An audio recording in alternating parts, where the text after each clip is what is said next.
everyone, my name is Evie Lupine. Welcome back to my channel, and today I have another video for you all. Today I wanted to discuss the concept of suffering in BDSM. As some of you know, I am not a natural born masochist. I am not somebody who intrinsically enjoys pain for the sake of pain. I do not get sexual pleasure or anything like that from doing masochistic or impact play based activities in BDSM. Over the past couple of months, I have discovered more types of impact play that I do really enjoy, like punching. Oddly enough, feels very nice. Who would have guessed? But there is still many different types of pain that I do not personally enjoy. I know for many of you out there, you have relationships with sadists and with dominants and with all sorts of different people, with submissives who are not necessarily super masochistic, but you still want to do types of play that involve pain or involve some kind of physical displeasure, let's say. And there are so many different types of pain out there in BDSM. We talk about good pain and bad pain. We talk about thuddy pain, about stingy pain, about scratchy pain. We talk about pain from pressure, from rope bondage, all sorts of different types of way of experiencing this one particular type of sensation. One that I've not really talked about on my channel before, though, is the difference between pain and suffering. In order to discuss that, I first want to talk about a phrase that you've probably heard from some other people here on the YouTube BDSM community, like Brittany Simon. You've probably heard it in my live streams before if you've watched any of those. And that is the difference between harm and hurt. This is something that I think is important to know about if you're getting into BDSM for the first time, if you're trying to explain BDSM to other people or to a partner. In everyday language, hurt and harm are pretty much seen as the same thing. But for BDSM, what we oftentimes say is that we hurt, but we never harm. Hurt is a temporary condition of feeling physical displeasure or feeling physical pain. And people can in fact hurt while still feeling quite good. Oftentimes you can hurt when you are eating a really spicy food, but it doesn't necessarily mean that the spicy food doesn't have some level of pleasure to it. It can hurt to go from a snowy walk in the woods into a jacuzzi, but it's still pleasurable, even if it's a bit extreme, to have that intense temperature difference happen all at the same time. The difference in BDSM between hurt and harm is that hurt is just a temporary condition. It's just another way of experiencing an intense sensation. Harm, however, is almost like hurt that goes too far. Harm is something that is more malicious, more unintended, less pleasurable. Harm has lasting effects. Harm can leave emotional scars behind. Harm can be just a negative for the individual and negative for the situation. Harm has more of a negative connotation overall to it, I would say. Harm is something that you want to avoid in BDSM, which is why we say that we never harm. We always want, at the end of the day, for everybody involved to have a good time, to feel better about themselves, to have a positive experience. So you can hurt and still feel good about it afterwards. Harm tends to stay with you. And in addition to that access, I would also like to talk about the concept of suffering in BDSM, which I think is very related to this particular concept.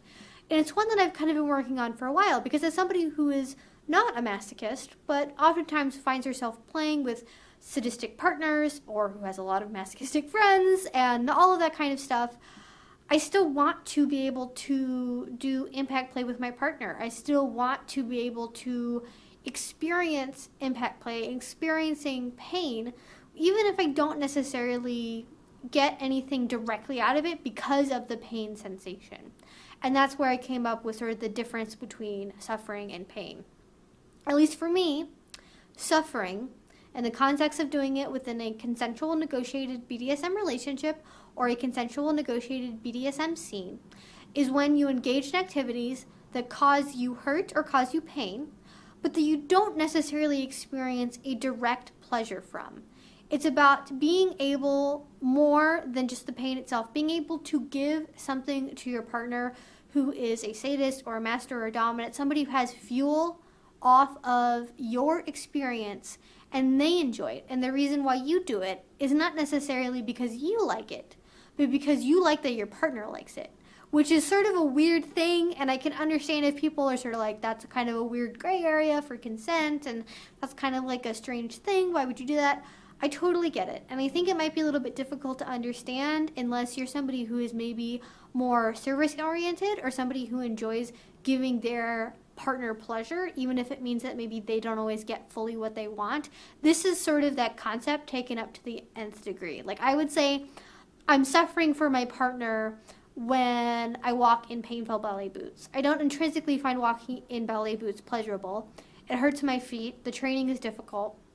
But the reward I get in the end of knowing that it is something that really pleases my partner, even if it's causing me pain, still makes me feel good. It still makes me feel like I'm fulfilling the relationship. It still makes me feel like we're having a positive connection, that we are having a good feedback loop as a dominant and as a submissive, because I am making him happy with my actions, even if they are causing me temporarily mortal discomfort, let's say. This is not necessarily to excuse abusive behavior or to allow for people to say, allow for self-harm by proxy in a BDSM relationship. It's not about that. It is about basically, again, just being able to get pleasure because your partner gets pleasure, even if it's causing you discomfort. And suffering doesn't necessarily always have to take a physical form, or there it often does. And suffering is also something that happens a lot with punishment. Like, I would say oftentimes if you're engaging in a physical punishment, chances are, even though you are not intrinsically enjoying the pain, you are suffering for your partner, and then out the other side of that punishment, the relationship is being built up as part of that process. It's one possibility. It's not necessarily the only way of explaining suffering or punishments, but that could be one path for somebody who consents to doing pain-based play may use to kind of work through why and how they do this and why it works for them in particular. But going back to what I said about suffering not necessarily being just physical pain, I think that's a good starting point, because obviously in our brains when we think of suffering, we usually think of something that's physical, but it can also take on other forms as well. Like if you have to hold one position for a really long period of time, or you have to do one really boring task for an hour, or you have to dedicate yourself to learning one thing that your partner really cares about but that you don't really care about, but it's important for them for whatever reason that you know more about it. I don't know what it could be. As well, on top of all of this, I think this can be something that is very, very deepening to a relationship with somebody who has sadistic tendencies. Because oftentimes when sadists are playing with people who are masochists or people who intrinsically enjoy pain, there's always going to be like that part of them that kind of wishes that they didn't really like it, because that's how sadism kind of works. It's a little bit difficult to explain because I don't know how to say that without making sadists sound like they're all completely insane. But for a lot of sadists, if they're like what oftentimes they describe as like a pure sadist, it's somebody who enjoys somebody else's discomfort. And if a masochist is enjoying it, they're kind of role-playing it, not enjoying it. And so it's not as completely fulfilling sometimes for every sadist. Again, hashtag not all sadists. But it can be one way of deepening your relationship with a sadist. And it's also extremely deepening for pretty much any kind of dominant and submissive, or master and slave, or whatever labels you use, some form of power exchange, because you're giving up even more power when you do something like this. If it's pleasurable, you have more of an internal motivation to do something, whereas when you know it's not going to be something that you super, super enjoy, giving up power to the dominant to say, yes, I consent to doing this action, even though it doesn't bring me pleasure, but because you enjoy it, that is another way of just giving up more power to the dominant, of giving them more authority over what you do and your body and how you feel and all of that stuff. And it's very dependent on the individual relationship, and I don't want to make assumptions here, but these are just some of the ways that maybe thinking about suffering and thinking about activities that you can still consent to, but maybe you're interested in trying, but that you don't find intrinsically pleasurable. This is just kind of a different way of thinking about this, because you don't have to be a masochist to do pain-based play. Even if you don't intrinsically enjoy the sensation, or if you find it displeasurable in some way, you can do it as an act of service. You can do it as a way of deepening your relationship. You can do it as a way of furthering the power exchange between yourself and your partner. And I hope to God this doesn't sound completely insane, because as I'm saying it to myself and talking to this camera, it does sound a little bit insane. hopefully this makes sense to somebody else in the world besides me. I don't know. This is something, again, that I've kind of been thinking about in a way that I've sort of come to terms with doing a lot of the things that I want to do but don't necessarily enjoy on the same level as other people, and it's a very interesting situation to be in. So hopefully you did find this interesting and helpful too. Hopefully something I said makes sense. If you have any comments or questions, please leave those down below. I am happy to get back to anybody who does have additional questions. If you want to see more from me, subscribe. I make videos twice a week.